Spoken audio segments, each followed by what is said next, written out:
Alors on s'attaque aujourd'hui à une question que franchement beaucoup de monde se pose en Israël. Comment on fait pour mettre de l'argent de côté tous les mois? Même une petite somme, disons 500 shekels. Ça a l'air simple comme ça, mais ça peut vite devenir un vrai casse-tête. Et tout part de cette interrogation, qui est bien réelle. Quelqu'un qui veut épargner ses 500 shekels par mois, mais qui se heurte à un mur d'infos contradictoires. À la banque, on lui dit non. Un ami lui parle des assurances. Bref, c'est le flou le plus total. Et c'est exactement ça qu'on va démêler aujourd'hui. Oui, cette confusion, elle est hyper fréquente. Faut dire que le système bancaire ici a ses petites particularités. Et c'est très facile de se sentir un peu perdu quand on vous répond que ce que l'on cherche, eh bien, ça n'existe pas. Point. Mais, et c'est ça la bonne nouvelle, c'est que malgré les on-dit et les apparences, une solution existe bel et bien. Et en plus, elle est vraiment simple.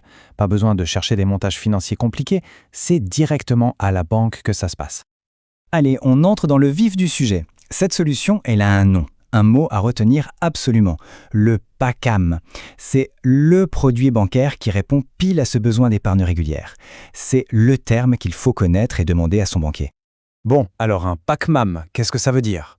Derrière cet acronyme un peu barbare, PKMM, se cache quelque chose de très simple, une épargne à durée déterminée. C'est un produit d'épargne ultra classique en fait. C'est juste le nom qui peut surprendre si on ne le connaît pas.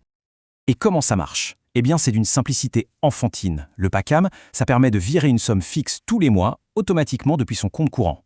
C'est un produit standard de la banque. Le taux d'intérêt, lui, va juste dépendre du temps pendant lequel on bloque l'argent. C'est une épargne qualifiée de solide, et c'est le mot parfait. C'est sûr, c'est du béton, idéal pour se créer un capital sans prendre de risques. Et l'un des gros avantages, c'est la flexibilité. On parle de station de retrait. L'idée est simple. Avant même de commencer, on choisit à quelle fréquence l'argent peut être débloqué. Toutes les semaines, c'est possible. Tous les mois, tous les trimestres, aussi. C'est vraiment à la carte. Et bien sûr, la logique est simple. Plus la période de blocage entre deux stations est longue, plus le taux d'intérêt sera intéressant. Ok, ça c'était l'option bancaire. Mais revenons à la question du début, on parlait aussi des assurances. Alors que valent ces solutions d'épargne par rapport au bon vieux PACAPAM de la banque? Et là, ce tableau résume parfaitement le dilemme. D'un côté, on a l'épargne en banque, le PACAM, c'est super sécurisé, solide, mais la rentabilité est assez faible. De l'autre côté, l'épargne via une assurance. Là, le potentiel de gain est bien plus élevé, mais ça vient avec un risque plus grand. La sécurité est donc plus basse. C'est le fameux couple risque-rendement, il n'y a pas de secret. Alors face à ces deux choix, on fait quoi? Banque ou assurance? En fait, il y a une recommandation très claire, et tout dépend de la réponse à une seule question. Quel est l'objectif de cette épargne?